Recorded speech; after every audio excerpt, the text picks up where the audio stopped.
untethered empathy, untruthful pity. These are the counterfeits of compassion.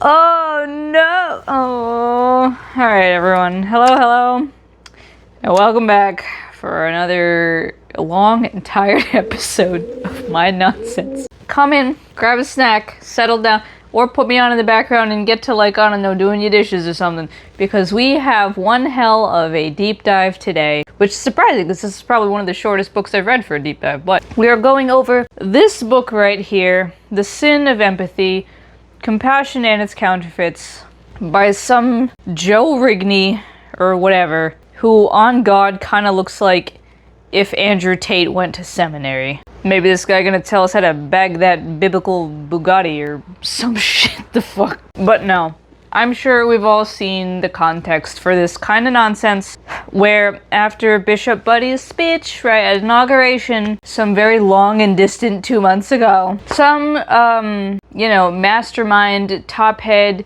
super hardcore thinkers, aka evangelicals on Twitter, went around saying some shit like this. And just whatever, the sin of empathy, and that sure did spark one big gigantic conversation. But you may be wondering to yourself, where the frig did this concept of the sin of empathy even come from?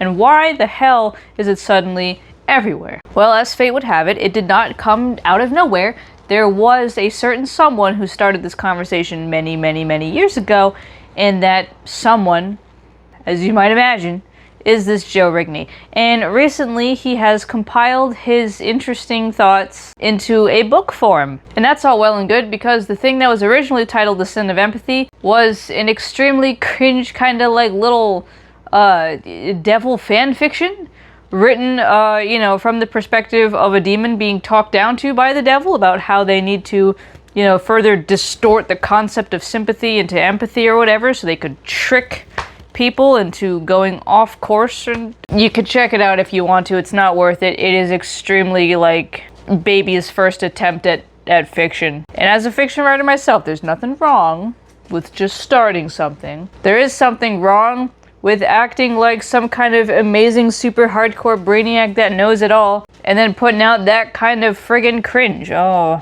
But before we get into all that, without further ado, let me get into the spiel again, right? Hello, my name is Alastair. I am a Christian witch. I am an educator, a content creator, a writer specifically of this book right here, Discovering Christian Witchcraft, which I wrote with my friend Mimi. Book 2 is well in the works. Book 2 is a mind trip, but if you were sitting there saying to yourself, what the hell is a Christian witch? Don't worry. This book pretty much explains everything about it, from how we, justify this biblically, to the kind of socio-political structures that got the word witchcraft next to Christianity to begin with, and all these other little tips and tricks from all kinds of really good research on Christian folk magic, Christian occult theory and philosophy, and a lot of other fun stuff. So it's a real good one-stop shop. It's a great place to start and then learn where you want to branch off into other topics, so I highly suggest you check it out. And I talk all kinds of good stuff about, books that I read that are relevant to my studies or that are just relevant to evangelical goofy nonsense, as well as all kinds of other topics on Christian witchcraft and theology and philosophy and other things like that. So if you're into that and you're new here, definitely go ahead and hit that subscribe button, like the video, ring the bell, all that kind of good stuff. And if you are not new here, welcome back. Get yourself sat, because this is going to be an episode. Also remember that if you are subscribed and you would like to see these videos 2 weeks earlier and ad-free, there's also always my Patreon, which is a lot of fun. We do all kinds of cool stuff on there. Recipe cards and interviews with the God series and all other kinds of fun stuff that a lot of people seem to enjoy. So check it out.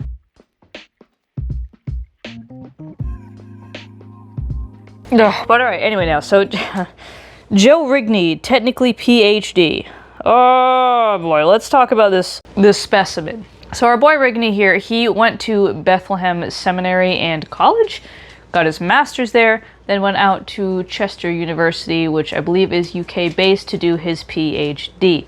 And now his PhD looks pretty normal, right? It is called Diverse Excellencies, Jonathan Edwards on the Attributes of God. And as the abstract says, this thesis explores Jonathan Edwards' view of God's attributes in light of his Trinitarian theology. In particular, I argue that contrary to claims of some Edwards scholars, Edwards clearly affirms the doctrine of divine simplicity throughout his writings as it was held among the Reformed scholastics.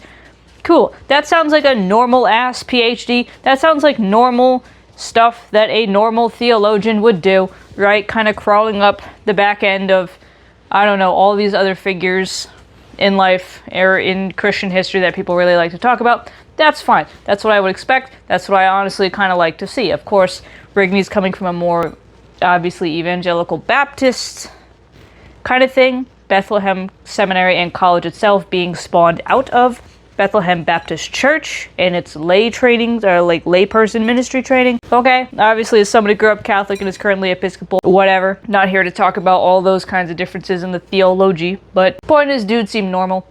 Of course, Bethlehem Seminary itself, when I look deeper into that, and I look at their pages, and I look at the fact that they have another one of these fucking affirmations of faith, I already know that, unfortunately, no matter how cool or normal or whatever his PhD might have been, the problem here is within the roots. The problem here is that these kinds of seminaries are very geared towards beating people in the head with a very specific outlook on Christianity that is debatable as to whether it's the right one. Obviously, considering all the fucking denominations of Christianity out there, but trust me, this idea of truth will come back to fucking haunt us in a little bit. However, something really interesting about our boy Rigney here is that he also managed to become the president of Bethlehem Seminary and College or whatever, just a year after he finished and published his PhD thesis. And he came in as president on the heels of former president Tim Tomlinson. Girl, what the fuck kind of name? Alright. He came in on the heels of Tim Tomlinson over here, served as president for 3 years, and then got caught up in a little bit of a controversy in which he stepped down as president because his views no longer seemed to align with the seminary overall. And those views are infant baptism, which, I mean, again, hi, former Catholic, now Episcopalian checking in. That's just normal to me, but of course Baptists like adult baptism, whatever. And then also his seeming support of Christian nationalism. That second one's definitely the ookie spooky of the two, I would say. And it seems the Bethlehem Church itself over there was having quite a bit of issues with these evangelical leaders trying to figure out how to deal with the fact that, like, times change and that people are having conversations around, like, race, sex, you know, gender, fucking ethnicity, all these other kinds of things in the wider vein of things called, like, CRT or woke stuff or whatever the hell else, right? This article here notes that, you know, obviously with the incident that was our current president's first presidency, a lot of people started having questions about, like, what the hell are we doing as Christians? What are we endorsing here? What are we trying to do? You know, like, how are we trying to understand each other and figure out these obvious fractures in society? And so, I don't know, there was a big kerfuff over there that added to this controversy and an entire situation where it seemed that just, you know, acknowledging the fact that institutional isms and phobias exist has become coddling and wokeism and all kinds of icky stuff that should not be in the church, according to some of these folks. And before anyone wants to say, well, who knows if he actually likes Christian nationalism, maybe he's just being accused of that by the seminary. Well, hold on. A lot of the people that he references in this book we're about to look at, and that he seems to like a lot, also are really interested in Christian nationalism, like our friend Alastair Roberts over here, who, while apparently calling out some crazy, like, racist comments on someone's Twitter, says this. He goes, I have been vocal in criticism of mass immigration policies, see this Theopolis conversation, for instance, advocating some views that would be highly objectionable to many. Indeed, Ackford, the guy in which made apparently a bunch of horrible comments that Roberts is talking about, favorably quotes statements from me in his book. Nor am I an opponent in principle of Christian nationalism, a position advanced by some of the voices I most admire in political theology, and of which in some form I myself might be reasonably classed as an advocate. But see, again, the whole thing that was going on there with Roberts was that he was calling out racism, yet mentions he's a proponent of Christian nationalism. He says this about that. He goes, "There is nothing that would do more to discredit and weaken any Christian nationalist, post-liberal, or other similar project than for one of its advocates to be in fact using it as a cover for segregationist or white nationalist views. There is nothing that would be more destructive to the movement than to allow it to be so co-opted without opposition." To which most of us would hate to tell Roberts this, but that ship has sailed. Christian nationalism and white nationalism are whoo-hoo like this, and for obvious reason. And we see this cataloged often in Jesus and John Wayne by Kristen Kobes-Dumas, My God is a Black Woman by Christina Cleveland. We see a lot of that also in certain articles like this one. Although this article is interesting in that it doesn't point to only whiteness being held up in Christian nationalism, but the very nature of Christian nationalism to be one that divides. So that even among non-white Christian groups, there is that kind of energy of who can be on the out group, who can we exclude, who can we treat as an outsider and as our enemy, depending on, you know, what kind of goodies it'll get us in the long run in terms of socio-political power. So fascinating, but in a largely white nationalist system, gonna be obvious how that one turns out, especially on the anti-immigrant and anti-other religions and just anti-foreigner rhetoric. And of course, again, right, okay, sure, maybe just being associated or just quoting people who also like Christian nationalism doesn't make him a Christian nationalist, except, you know, I would agree with that for the most part, except for where in Rigney's book here, he starts going on a whole tangent about the progressive gaze, in which he's talking about the fact that Christianity now has a bad rap, looks bad in the eyes of people, not because of, like, just the shit views that the most ardent faces of Christianity in the West take on, but because too many evangelicals have tried to cater to all of us hyper-progressive liberals in our blue cities and our blue states. The progressive gaze, much like the phrase the male gaze, is one in which this guy invented to say that you can't just keep trying to posit Christianity in this progressive friendly way because it distorts the religion. Of which I could just go on about that alone all day. But he also says that it's progressive billionaires, as if these exist, that is the reason that this happened, and that this kind of powerful social takeover even happened, in which Christianity got shoved off and relegated to a bad thing instead of a neutral or formerly good thing. And also says that, you know, one time Christians didn't need to get too political because politicians followed the right and natural order of things, by which he means Christian values. And that's kind of the whole thing, isn't it, of Christian nationalism, is this idea that Christianity should pretty much be the state religion, that Christian values should be a core component of the civic life and structure of American society, which naturally can never happen because there are more than just Christians in this country, because this is not a Christian country. It's like, you know, when you spell it out nice and simple, it sounds so obvious, but for some reason, these people really hate the fact that they have to share a bus with people that maybe go to a different type of temple, or, I don't know, wear a different type of religious icon as their daily jewelry. Ridiculous. But throughout this whole book, one person that this Joe character is not too against, and actually seems to quote fairly often, is a certain Edwin H. Friedman. And Friedman was a rabbi, a family scholar, who wrote books such as A Failure of Nerve. And the thing about that, which is crazy, which both Rigney and so many others who think in the same kind of philosophical, theological sphere as him, kind of don't super grasp, is that Friedman, from what I understand from reading the introduction, from reading this kind of quick summary that you can check out here, is that he's not really advocating for anything we're about to watch Joe here advocate for. In fact, a lot of the things that pop up in Friedman's work are actually fairly reasonable. And this is an overarching theme that we're going to have to talk about a little bit at length when it comes to our boy Rigney and his book, The Sin of Empathy. Because just because there's a kernel of truth in something does not mean that the whole thing is worth the paper it's printed on, let me tell you.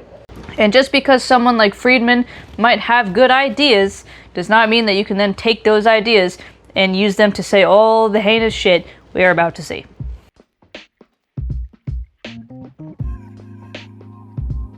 So let's get into the book itself. So basically, again, this is a pretty short book, and it's pretty easy to read. I read it maybe in like, I don't know, 2-3 sittings, so not a ton going on here.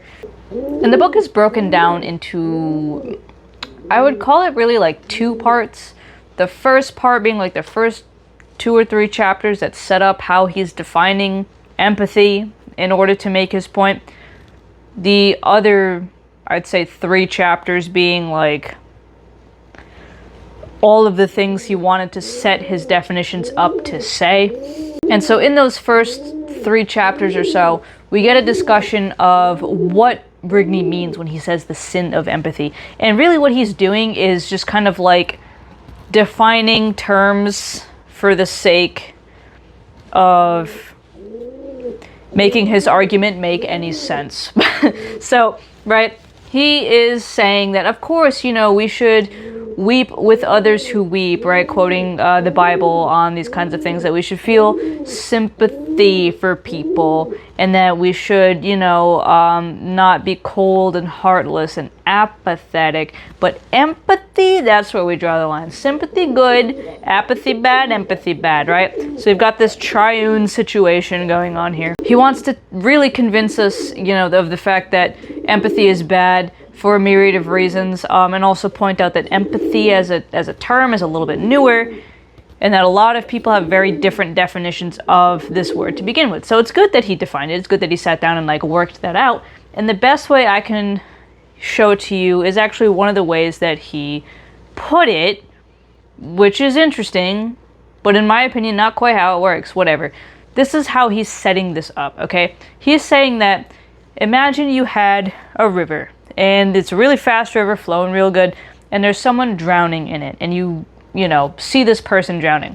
Apathy, as in not caring, would be to look at that person and say, not my problem, move on, let them drown, whatever. Empathy would be if you saw the person drowning and then without any thought to the situation just dove in after them and then ended up getting swept along with them and drowning alongside them.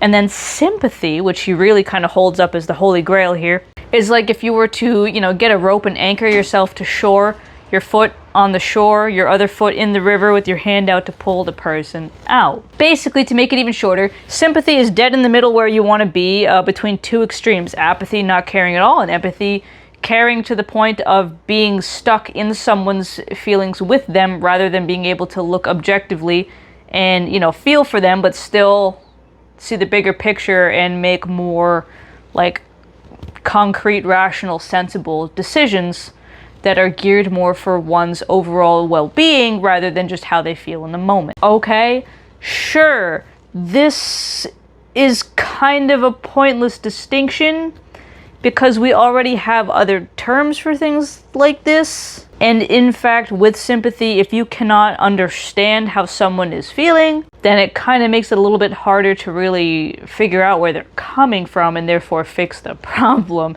But whatever. He kind of dogs Brene Brown a little bit in that Brene Brown is talking about how sympathy is the problem and not empathy, because sympathy disconnects us, right? Like that kind of distance that Rigney says is so good, right? Where we're anchoring ourselves to shore and reaching in for that person. This is a problem because you're looking with pity, looking down on someone and not actually standing with them in their pain and really like helping it out. It's the difference between saying, I'm sorry for you and I understand you, right? Empathy is that I understand you. And so we just keep playing around with these definitions, drawing and redrawing these terms and definitions that really we don't need to be doing, so that Rigney can make a real convoluted way to basically say that emotional manipulators exist, boundaries are important, and there are some people out there who would rather just sit there, have a temper tantrum, and play the victim than actually fucking do anything about their situation. Yeah, I can agree with those ideas. A lot of that I have witnessed myself. Sure. And he kind of pulls out that boy Alastair Roberts here when he quotes Roberts as saying, empathy is often fundamentally or primarily oriented to the feelings of sufferers. Compassion or sympathy is fundamentally or primarily oriented to their good, like to their overall well-being, whether they necessarily feel happy about it or not. Into this point comes basically an episode of Baby's first literary analysis, in which Rigney starts using a bunch of different stories from C.S. Lewis. This guy fucking loves C.S. Lewis, which is weird because I feel like a lot of evangelicals never really understand what the fuck C.S. Lewis is about, but that's fine. So all these different stories, right? The Four Loves, the Screw Tape Letters, the Great Divorce, to make this point that a lot of C.S. Lewis's characters also describe this problem with emotional manipulators, right? Like in the Great Divorce, we get this ghost Pam, who is basically in the bad place in what is essentially hell, and is pissed off that she's separated from her son, who is in heaven, and she would rather her son be in hell with her than be in heaven without her. Would rather suffer by her side than be happy on his own. Yeah, right? Like, sure, pretty bad. And like, I don't know, Rigney then takes another very long time to explain to us the point of these passages, which as an English major, as a creative writing major myself, had me like, great, good job, I'm so glad you know how to read. But then I remembered who this target audience is for, and that they're not necessarily like the most awesome with the whole education thing right now. And I said, okay, all right, I see why you have to spell out the already extremely spelt out point of this extremely on-the-nose story that Lewis wrote. Then again, the end is just like a fucking appendix. Like, there is a couple chapters after those two parts I mentioned, and it's just an appendix where the first part is him whining about why he chose to do what he did with the sin of empathy. He knew it was going to be controversial. He knew that it was going to get people all fired up. He basically admits that it doesn't really matter how he defines empathy. The problem is when it goes to the extreme, okay? Which, me as a Christian witch who's doing much the same kind of thing with Christian witchcraft, right? Who knows that this title is going to get people a little spooky ookied, which will do one of two things, either repel them or draw them in out of curiosity or potentially outrage. I get it, and I say, baby, own it. You knew that writing the sin of empathy would get people, including like myself, saying, what the fuck are you talking about? And running over to your book to see what you had to say. You knew it was going to do that. Own it. Own the controversy. Don't be a little bitch. And the second part of the appendix is just that cringe-ass devil fan fiction all over again. He was real fucking proud of that one.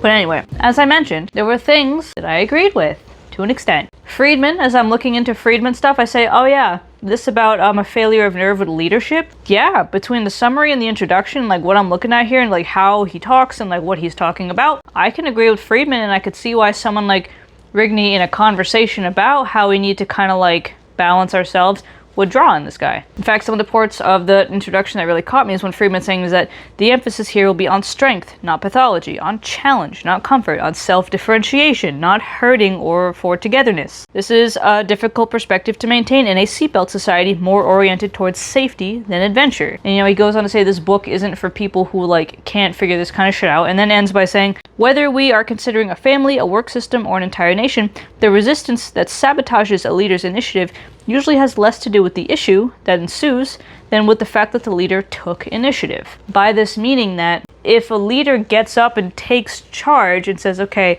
you know what, I've heard everyone's what they got to say, I am casting the final vote, we're moving this way, the issue doesn't come from their choice and what's going on in the issue, but the fact that they made a choice at all. And that we're kind of coming into this society where people are more interested in playing at fairness, playing at equity, than actually doing it, to the point that nothing ever gets done. Like, think of like extreme bureaucracy, right? Where like everyone has to have their voice heard, and we have to have like 13 rounds of fucking voting and blah blah blah, and conferences and this and that, and discussions and panels and up and down and all around, and oh my god, where we are really interested in virtue signaling and but me, and like not actually getting a lot done concretely. Yeah, we can't sit here and say that never happens, because it does, right? We've all seen this kind of shit happen. I've experienced this firsthand myself in my former living situation in college. Oh my God. Yeah, I know that it exists. I know the kind of people that we're talking about here when we say that there are people who are reactive, that people who, just want to be heard at the expense of, like, anything else. People who are quick to throw judgments and labels and lash out and shut down when, confronted with a less than awesome situation, right? And like, I can get on board with all of that, both, in Friedman's much more eloquent and straightforward way of saying it, and even in Rigney's way of saying it, between all the other fuck-ass shit he has to say. Which is why it's always so funny when conservatives or conservative-minded people think they know about the liberal way and like all this kind of stuff and how liberals always need to do shit like this. Because I am liberal and I have lived with liberals and I could tell you firsthand, I have seen what they're talking about and I know a lot better than people who have never talked to them at all, let me tell you. But Friedman also says, however, the word emotional, as used throughout this work, is not to be equated with feelings, which are a later evolutionary development. While it includes feelings, the word refers primarily to the instinctual side of our species that we share in common with all other forms of life. And by that, he really means anxiety, stress, right? That a lot of these failures to lead is because people keep trying to deal with their group's anxiety about situations they can't control, rather than actually teach them that emotional and mental resilience, problem solving, and ability to withstand difficult situations and difficult feelings. To the point that actually Rigney says, right? Rigney says, and actually identifies this here, not as like an overdrive of like sympathy or like coercive leadership, but actually as anxious apathy. Anxious apathy is something he defines as people being apathetic because they're afraid of strong emotion. And he says, we find there, as in like people's sadness or grief or anxiety, intolerable, and we either try to steer them out of it against their will or withdraw from them and shut down. Our anxious attempts to find silver linings are driven by our own agitation. This is about as nice as I'm going to get with Rigney before I dive into everything else that's problematic with this book. Putting this up front to point out to you that, like, broken clock can be right twice a day. Doesn't mean it's not a broken fucking clock, but when Rigney's out here pointing out things like, hey, when we are leading by emotion, or we are trying to avoid emotion at all, yeah, it causes leadership problems, it causes community problems, it causes issues, it damages the resilience of a group. It makes it impossible to maintain the integrity of a group. Like, yeah, just on a broad sense, these aren't false statements. And yes, of course, as we're looking at C.S. Lewis, yes, there are people who will use other people's empathy to manipulate them, right? They will try to manipulate people's pity. They'll try to get their way by ways of making other people feel guilty, right? There are so many other emotional manipulation tactics as well, like gaslighting, like coercing, threatening, guilt tripping, giving the silent treatment. And then there's also the common abuse tactic called DARVO, which means defend, attack, and then reverse victim and offender, or deny rather, not defend. So an abuser, when charged with some issue, when someone they've been abusing says, hey, you've done X, Y, and Z and I don't like it, they will deny that they've done it. They will attack the person who brought that to them, the victim of all of their abuse, and then they will reverse victim and offender, as in they will make themselves the victim and make out the real victim out to be some kind of horrible offender trying to hurt them, trying to guilt them, trying to, just tell them they're a bad parent or a bad lover or a bad anything else. That preys on the victim's inherent empathy, their ability to feel for other people, and because that victim doesn't want to upset someone or hurt someone or be a bad person, they end up being gaslit into thinking they were the problem all along and dropping the issue. Or on a public stage, right, it'll work to make everyone turn against the victim and isolate them and ostracize them, which is also very, very bad. And of course, there are also institutions where virtue signaling is more important than actually fucking doing anything. Some people really just want to virtue signal about how awesome and politically correct and socially cool and with it and educated they are. But meanwhile, they also don't have any teeth and they don't get anything done and they don't make any change and they really just serve to sit there looking cool but still going down with the ship. So yeah, of course, Rigney has a point in this thing. And when we're talking about the sin of empathy, That's really what he's getting at when he uses that kind of provocative title. He's not saying that like feeling bad for people or, sharing in their pain or, being in solidarity with them is a problem. He's saying that when we allow ourselves to be led by emotions and therefore be manipulated, then things fall apart. And that's a fair statement to make. The problem is, it stops being fair in the context of what he's saying. Because as we get into the other half of this book, one of the ways in which he describes emotional manipulation is in a list, right at the beginning actually of the book, of all these different scenarios, in which he actually puts the essay of a person and their abuser telling them, don't tell anyone or I'll get in trouble, on the same level as a doctor telling parents that their trans child may very well succumb to the potentially fatal illness of gender dysphoria. I feel like I don't need to explain why this is a problem, but to be clear, right? Doing some sexual abuse to someone is not the same, and it was specifically doing some sexual abuse to someone and then manipulating them into staying quiet about it is not the same as giving actual medical advice for conditions we now know more about and understand as actually and genuinely fatal to young adults. Replace any of the gender-affirming care of that doctor with anything else, okay? Replace it with like cancer treatment. It's better to have a bald child than to have a child dead of cancer. Like that's the same vein of what's going on here, because what people don't understand, for all of this bullshit we're about to witness with Rigney using his premise to justify a charcuterie board of fucked upness, we know more now about gender science and all these other things than we ever have before. And so we know that, like, yeah, being trans isn't just like I woke up one day and decided this. Oftentimes, being trans and not getting gender-affirming care does lead to very high rates of some pretty nasty stuff, which is immediately lessened when getting that gender-affirming care. That's not the sin of empathy. That's not all the shit that Rigney's about to go dogpile on. That's just actual science. That's actual facts. But so now, that brings me to the really insidious part of this book.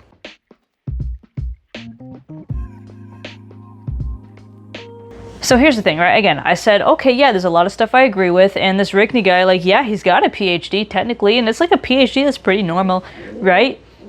And that's great. Although, as someone who not only is a Christian witch, but specifically teaches rhetoric, teaches writing and rhetoric, I gotta say, it did give me a good giggle when Rigney started going off about logos, ethos, and pathos. Because Rigney, what do you know about logos, ethos, and pathos? What do you know about this? And how do you not recognize how you're using them rather cheaply in your own work? Because you see, at the very start of this book, in the foreword by some, I don't know, by some Rosaria Butterfield or whatever, we get this little snapshot, which is very important. Those who know the author know that Joe wears many hats. Professor, academician? I copied that straight the fuck out of there, so okay. Academician, college administrator, C.S. Lewis scholar, aficionado of all great books, and a master of biblical theology in the well-turned phrase. But this book is authored by Pastor Joe Rigney. His concern on every page is your soul and God's glory. We got a twofer right there. We got a heavy, just schmear ethos, where we are listing this guy's qualifications at length. Again, knowing what kind of seminary he went to, not qualifications I personally put a lot of stock into, but whatever. But also the pathos of saying, but he's not just, a really cool, smart guy who knows all these things. He's a pastor who cares about you. Both of these things together work really hard to lull their reader out the gate into a false sense of security. And again, for folks who are paying attention on the very first page, this foreword also kind of gives you a spoiler of exactly what's about to be dived into here, which is not great to just show your hand out the gate like that, but I guess a lot of people wouldn't notice, and a lot of people that this target audience is for probably already, let's be honest, sociopolitically aligned with these certain ideals in the first place. Still, Butterfield over here goes on at length to say what I said about Rigney, which is that he's not saying that feeling bad for people sucks. He's not saying that you should never feel bad for people, and that, you should walk around being a stone-cold, hyper-logic man of logic, right? Like, no, that's not what he's saying. But he is making the point that this untethered empathy, this, empathy off the rails that is more concerned with, like, placating and comforting people than sticking to what is true and good and righteous, leads us into some shit that gets a little sticky. And the stickiness being referred to is this. Does pro-life mean protecting infants in the womb or illegals at the southern border? Do government schools bless Christians or challenge their First Amendment rights? Is homosexuality a sin found in the flesh, forbidden in the law of God, and overcome by the Savior? Or is it a personhood group with an immutable but morally neutral, untapped blessing to be stewarded and sanctified, rendering queer treasures in heaven? Queer treasures in heaven. When empathy is unhitched from the truth, with a capital T, it becomes an idol and a god. And feelings create tyrannical idols and gods. What the fuck is with the evangelicals and this whole, like, everything that takes up a modicum of thought is an idol and a god? Like, huh? But the language of that passage, they give themselves away, calling people illegals, right? Unborn infant. All these other kinds of things, they give themselves away. And for people, again, who already align with this kind of stuff, politically and all that stuff, they're not going to really pick up on that. They're probably still, again, they're going to feel safe. They're going to feel like, ooh, not only do I have this really smart person who's smart and cool and educated and just so smart and smart and smart, but they also have a pastor who's really concerned about them and their relationship with Jesus. And they're also in an ideologically conservative space that is comfortable to them and doesn't push them and challenge them. And they also take for granted the bare concept of truth. Rigney himself points out that compassion is willing to be called heartless in its pursuit of true and lasting good of the afflicted. True compassion is stable and calm, which gives it the paradoxical ability to move toward the hurting without being swallowed by their grief. And again, I agree, and this is one of the things that really seems to echo Friedman especially. The idea that you can hold space for someone, you can be compassionate, and still be like, okay, but objectively, like facts, like of all that we've heard and seen and collected and synthesized here, even if it's not going to make everyone happy, this is the best for the community overall. This is what we're going to do, right? So, sure, that's fine. And yes, compassion, right, is still about the truth.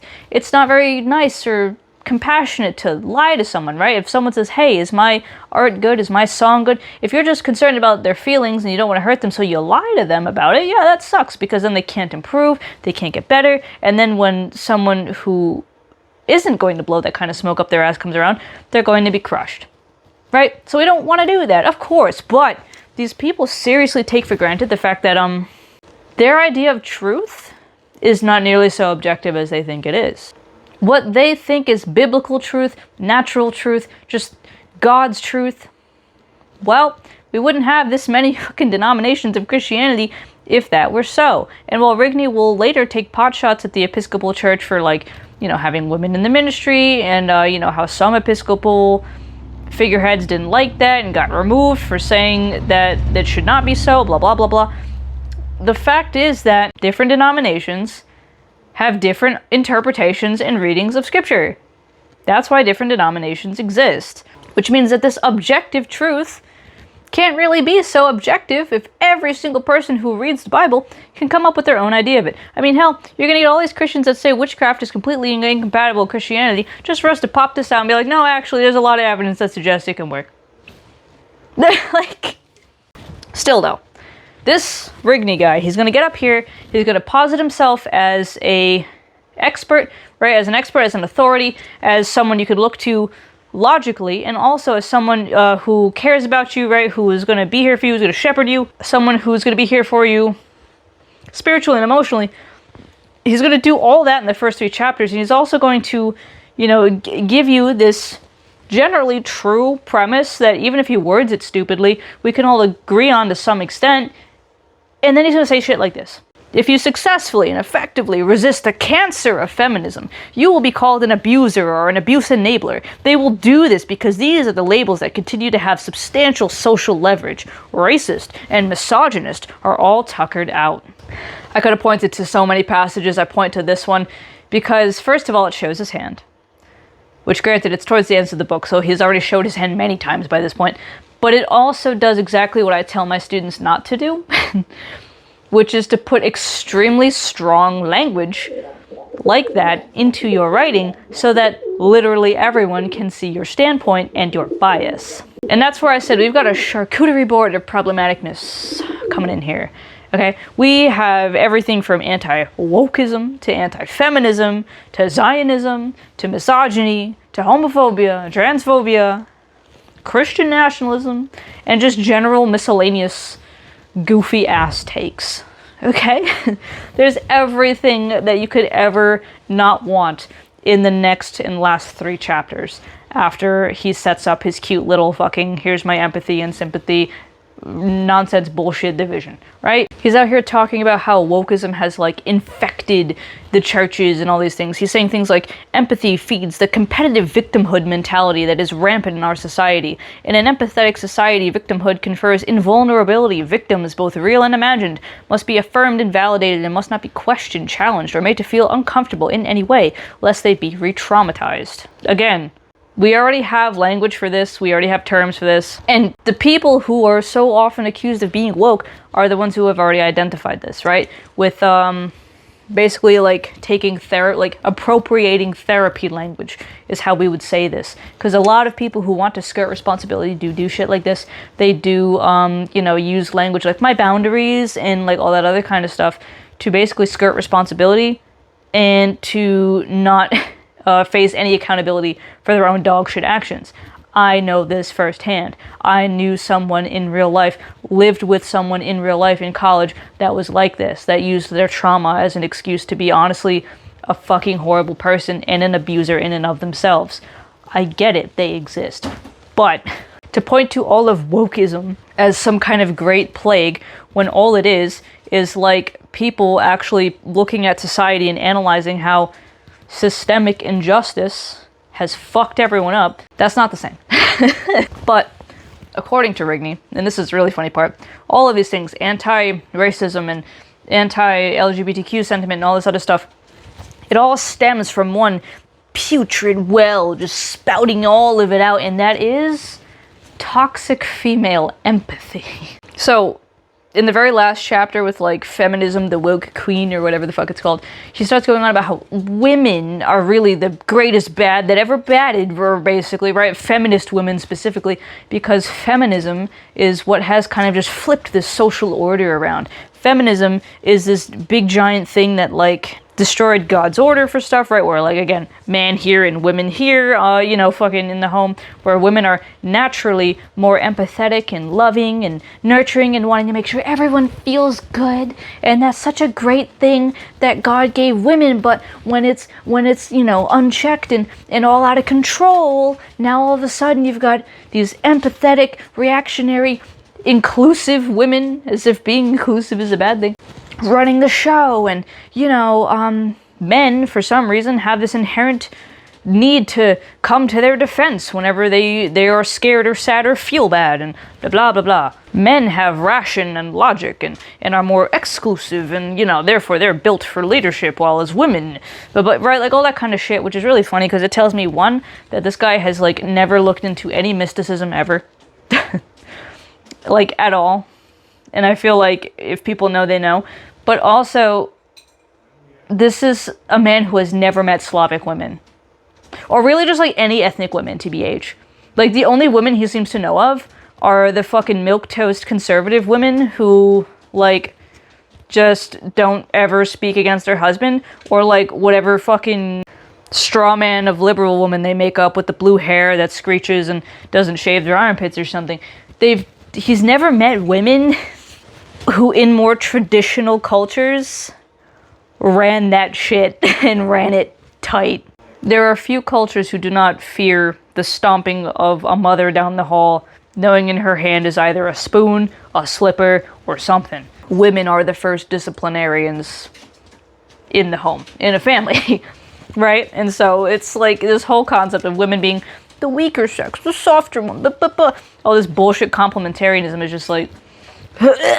Still, basically, this guy identifies feminism as like the bedrock for like every other anti-ism and anti-phobia in the whole wokest rot that he says is infecting the churches and larger society. And that it's all based in like hyper empathy and like, you know, prioritizing people's feelings and making them be heard over like actually, you know, being true, right? So like basically saying that doesn't really, at the end of the day, you know, all these perceptions of sexism is actually just you rebelling against God's design for women. Because don't you know, in nature tells us that women are submissive. And, you know, all of the Bible's commands are just basically spelling out what we see in nature.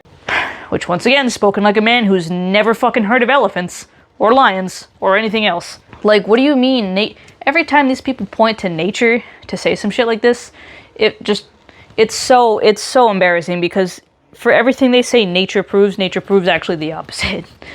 Just like also with his trans and homophobia, he comes out here basically saying that, you know, these same feminist women who feel so bad for these marginalized people, they'll go ahead and start advocating for mentally unstable men to be allowed to compete against girls.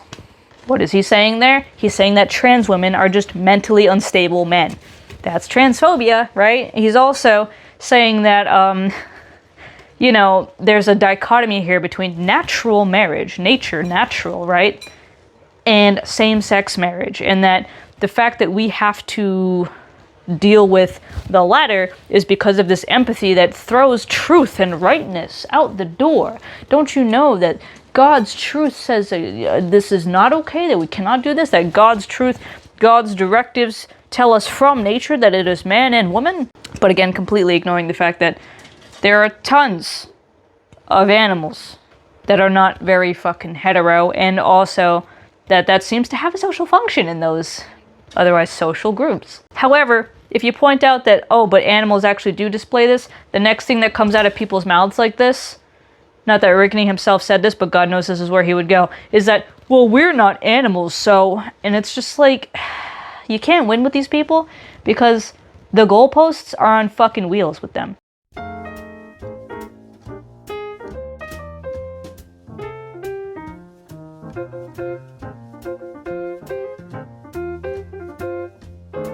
There's never a time where you're going to be able to actually like push back against these kinds of people, because they are moving goalposts like it's an Olympic fucking sport, okay?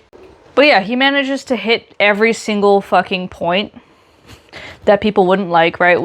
Point is, all of these things start coming out after he has set up this generally zoomed out, broadly, pretty true concept of the fact that people can absolutely exploit your pity and, you know, your empathy to get you to fall in line with them. This is true, right? This is a kernel of truth. And he uses that kernel of truth to therefore say that every single person who does not line up with this one denomination's extremely fucking narrow view of biblical truth is abusing empathy and making a counterfeit of compassion. The point of doing this, again, is to knock down your critical thinking, to kind of put a red blindfold over your eyes so you can't see all the red flags, and to lull you into that sense of security so that you are primed to agree when they start going off into all these other things. However, one thing that these evangelicals never consider is that every single thing they talk about can just as easily be turned around on them, because again, the things they claim are objective truth are not so objective. The Episcopal Church didn't start allowing women to be ministers just for fun. There obviously have some theological reasoning behind that, right? Just like Baptists didn't come up with adult baptism for fun, they obviously had some reason for that. Just like Catholics didn't come up with child baptism for fun, they had some reasons for this. So like, all of these different standpoints we can make, anyone can argue from, anyone can think about. In some denominations, sola scriptura, or scripture alone, is heresy. And in other denominations, like Rigney's, the Bible is like the be-all end-all. So it's like... this idea that oh no, all of this flies in the face of God's truth, and we must defend these principles and defend the doctrine and all this other shit that Rigney says, is laughable. Because, first of all, a lot of the church actually, if you read this book, When Religion Hurts You, seems to also be done by abusive pastors and by really toxic, shitty congregations to begin with. These people, that according to this writer who documents this kind of psychological scarring from these really high control religions, she points out that a lot of the leadership will gaslight people, will guilt them into doing things, will, coerce them, whether just outwardly or suggestively, into just overextending themselves, working themselves to the bone, burning out, in much the same way that Rigney's saying that these other super hyper woke feminist, mega progressive super libs will. And it's just like, oh, they'll never see it because they are so convinced that they are correct that they will never even take the time to step back and analyze their own institutions and analyze, with this lens they've created, their own ways of going about things. Hi. Post-filming Sarah here, in case I didn't make this entirely clear. When I say, like, hey, right back at you, Rigney, with all of your, sin of empathy bullshit, I mean it. What I mean is, right, not only is it that, like, theologically, in terms of doctrine and everything else, can all of this kind of be tossed back on these people, right? And that, like, oh, these people are going against God's biblical truth, blah, blah, but that's not, like, concrete because every denomination has a different idea of what the fuck that means. But also, when Rigney's out here talking about, like, right, that anxious apathy, that fear of strong feelings, what do you think anti-wokeism is? Anti-wokeism is a direct response to the fact that people who have some kind of socio-political power feel a little bit uncomfortable with the fact that people are kind of starting to call them out on that and starting to point out places where they do in fact benefit from systemic, deeply ingrained injustice. It's just how it goes. Is it hyper-empathetic feminist cancer?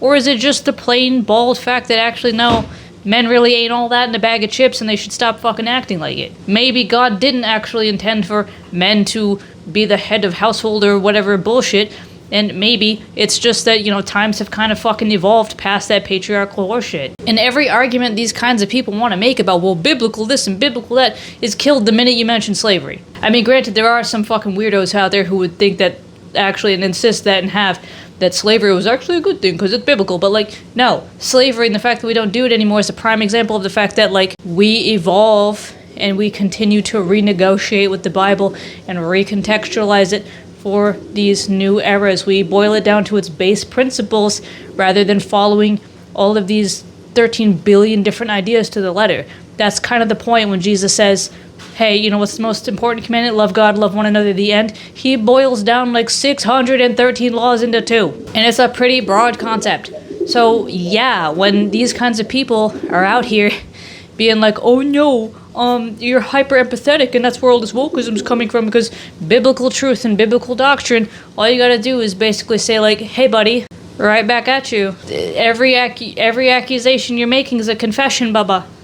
Because you do this denomination, Rigney, and all the others like him, they do the same thing. They're uncomfortable with actually having to address these problematic, deeply injurious institutions like patriarchy, and instead will do everything to defend it instead of addressing the actual issue. There's no hyper-empathy in it, right? There's no hyper-empathy in insisting that actually, no, women have more value than just being stuck in the fucking house. And also, there's no logic in insisting that women's place is building a home, because we know that women have contributed incredible things just like men have over the fucking eons. All this bullshit about, oh, it's because people feel bad and we want to make it feel better. No. You are having such a reaction, you and all these fucking conservative evangelicals like you, Rigney, because you are doing the very anxious apathy you're talking about. You don't like feeling kind of like, I don't know, responsible, guilty, something, which you really don't, like, need to feel guilty. You just have to acknowledge that there's an issue. Unless, of course, you like the benefits you get from this uneven fucking playing field, which it seems that you do. So, and just like Rigney is coming from a place of knowing his audience and assuming that they're already on board with all the shit he was saying, I know my audience, and I'm assuming that everyone here doesn't need me to explain why it's bad to be against feminism, or why it's bad to be fucking homophobic and transphobic and shit. That just seems like a no-brainer, I don't know. But, again, it's one of those issues where the call's coming from inside the house. All of this bullshit about, oh, it's just hyper-empathy, and it's not founded in truth to be so concerned with people's feelings and blah, blah, blah, blah, blah, me, because truth and this and that, because it's true that men are on top of women, and that, being gay is bad, and blah, blah, all this kind of nonsense. No, it's not logical, it's not rational. There's no reason that, anyone in society would actually have to abide by it. Even Christians who actually understand their Bible properly, and who understand it in context, and who understand the fact that we have been continuously evolving, and that, in fact, God himself, in the Bible, from old to new, pushes that social progress, inch by inch, leg by leg, pushes, evolves the people out of the old institutions and into new ones. I mean, has no one ever asked themselves why the Israelites had to be so separate from every culture around them, but still had slaves, which Abraham had before he entered that covenant with God, which was clearly a social institution of every culture around them at the time? The Old Testament already has God flipping so many social structures on his head. Couldn't flip all of them, though, because then no one would have followed him bit by bit, increment by increment. The new increment now, as we see, is that a lot of people don't like when priests and pastors get up there and start preaching true equality. Just like it was radical for Paul to say there is neither Jew nor Greek, neither slave nor free, neither male nor female, now it's also radical to say there is neither straight nor gay. There is neither trans nor cis. We are all one in Christ Jesus. And they just don't get it. They don't understand. So I just had to include this in here because I feel like I didn't super go into my thought process. It was obvious to me. I don't know if it was obvious to anyone else, but whenever I see a book like Joe Rigney's, all I see is someone refusing to do any self-reflection, to be self-aware at all, and understand how everything he fucking said directly applies to him and just destroys his entire position, and honestly just proves why no one should ever take him, his fucking PhD, and anything else fucking seriously. Don't go flaunting your academic credentials if then you just say a bunch of stupid fucking nonsense. All it does is cheapen the value of your education when you do shit like that, bud. Pro tip. And it's a very insidious rhetorical device, that kernel of truth. That kernel of truth really becomes almost something of in itself a fallacy in a way, because these people using that logos, ethos, pathos, using this rhetoric, they will make sure that by having anything true in them at all, they have a foothold from which to argue from, and with which to browbeat people into then accepting all of the shit that is extremely tenuous up for debate, and a lot of times actually just flat out fucking wrong. It's like a safety mechanism as much as it is a fly trap, right? In that it draws people in who, again, as I was saying, the target audience for this book not really doing that hot in the education department to begin with, but it hooks people in, straps them down, and then just says, hey, I'm right about this, therefore I'm right about everything else. But also, it makes it so that when you go to disagree with them, they say, well, what are you going to disagree with? These broad, zoomed out, general concepts? You know I'm right. To then try and make it seem that that makes everything they said correct. And it's so insidious, and it's so fucking gross. And it's so cheap. And that's the thing, that's where going into this book, I'm not even surprised. I kind of figured coming in here, I knew what I was going to get. And for the most part, yeah, I got exactly what I was expecting.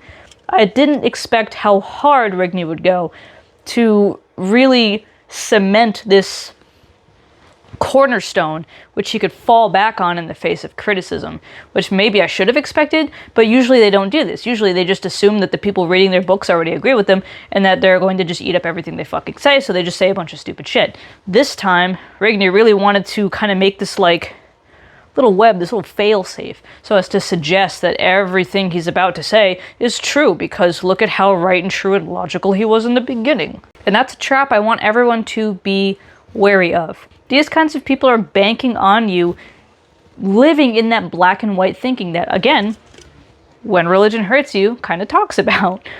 These folks, they can't really live in a world where two things can be true at once, or where a part of something can be true and other parts of it be not so true. They can't handle that between black and white are an infinite amount of shades of gray. They can't handle that. And so Rigney and other writers like him are banking on their readers not being able to do that. And so therefore, when they're looking at the book, they're going to say, well, he's either entirely right or he's entirely wrong. Because there's no such thing as right and wrong. There's no such thing as two things can be true at once. There's no such thing as you can get a little bit right but not the whole thing, right? They're seeing it as like a pass-fail and not as like a, percentage, like 190-80% correctness, right? And again, it just affirms these beliefs people already have. Does nothing to push back on it, does nothing to really challenge it. I feel like, I could sit here picking through this book all day to read you all kinds of stupid, goofy quotes from it. I could tell you a lot of funny fucking shit that he said. I could show you, and you know what, maybe I will over here, just show you just all of my different highlights and annotations and just fucking things I was thinking and saying as I was reading this. But the fact is that, at the end of the day, this book is just more of the same. This book is just more of the same tripe, more of the same shit, using this fucking inflammatory gimmick, pathos, to drag you in so you read it. And maybe, if you don't have the greatest critical thinking or reasoning skills, which is not a shame of anyone personally, but a shame of their education system, then you will start finding yourself agreeing with some things about Rigney and then getting just sucked in a downhill ride into the rest of this fucking mess. It was a cool tactic, Rigney. You sure did pull out a new weapon in the arsenal there. I'll give you that. It sure was something. Still fucking sucks though. Still was a trash book. Still was absolute dog shit. I will check out Friedman now because actually, I think leadership is very important and I think he probably has some cool things to say about it. But I wish y'all would stop fucking dragging that man's name into your bullshit. So with all that, that is The Sin of Empathy. It's not worth the read. It's very fucking stupid. And you can just take my word for it, or you can, I don't know, go look at it yourself if you really, really want to. Nothing special, nothing new. But damn, if it isn't going to get everyone more fired up and more divided, as one would expect. So we'll be around for some more, gentler, more fun things next time, and I will see you all for that episode. Otherwise, I hope you have a great rest of your week, and I will see you later. Bye. Huh? What do you gotta say? Oh.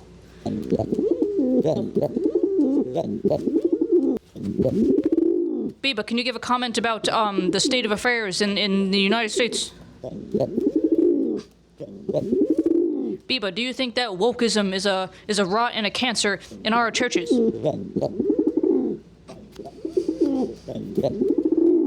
Biba, do you think that women belong in the house making bread and being all fucking... Yeah, Biba, tell him.